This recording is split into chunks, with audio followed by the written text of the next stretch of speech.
In the last part of the Dragon Ball Super story, Moro absorbed a planet, meaning that no matter what you do to this guy, if you hit him too hard, he will die, and therefore so will the planet. So it's a pretty big dilemma. Once again, very similar to what happened in the Cell saga. If you punch Cell too hard when he was bloated up, he would explode, and so would the planet. A lot of things are matching up with the Cell saga. The only thing that is different is that instead of Gohan, it's Goku. This is where a lot of the speculation and theories are coming in, and I just have to say one thing. I'm my father's son! How are you going to beat someone who is literally fused with the world?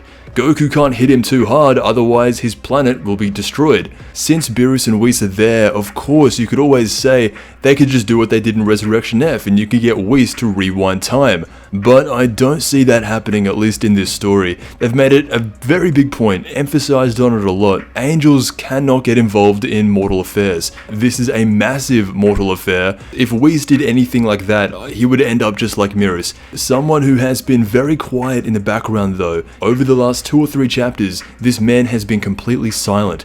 Laying down, getting healed by a Namekian child. Vegeta has been waiting for this moment the entire arc.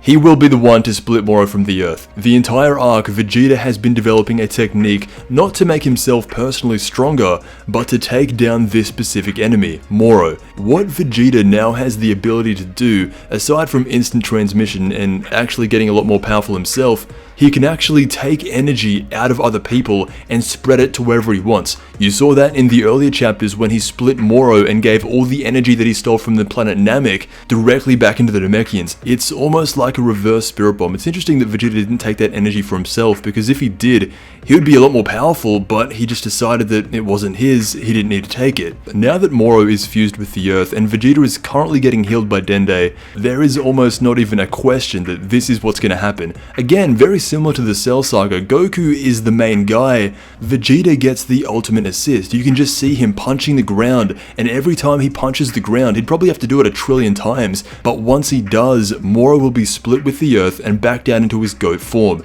Also, a pretty big revelation is that this story, the next chapter in this arc, is the final one of the story. The ending to the Moro story and everything that's going to happen is going to happen in the next chapter. Instead of ending in December, December is actually when the new arc begins. So there's not that much room for any plot twist, major developments. What's going to happen is pretty clear. Goku is not going to know what to do, because Whis is over here saying, if you destroy Moro, he will detonate and he will destroy the earth and potentially the entire galaxy. Goku's not going to be able to do anything. Vegeta's going to show up, and with that technique that has been teased all throughout this story, throughout the training on Yardrat, all the build-up leading to Vegeta's first ever win over a main villain, is not going to be for nothing. None of this is confirmed, but I mean, if you pay attention to the story, it's pretty clear that this is going to happen. And if this doesn't happen, if what I'm saying doesn't happen, everyone who's subbed to the channel is getting $10,000. There are so many parallels between this and what happened in the Cell saga. Just replace Gohan with Goku, and the idea of Vegeta getting the ultimate assist. Against Cell, he distracted him long enough for Gohan to fully commit to the Kamehameha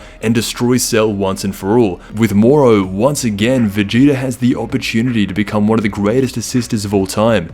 But that's what I think is going to happen, and if it doesn't, the entire time hyping up Vegeta for his new technique, his new source of power, has been a complete waste of time. Let me know what you think is going to happen. I want to thank you so much for watching, and I'll see you in the next Dragon Ball video.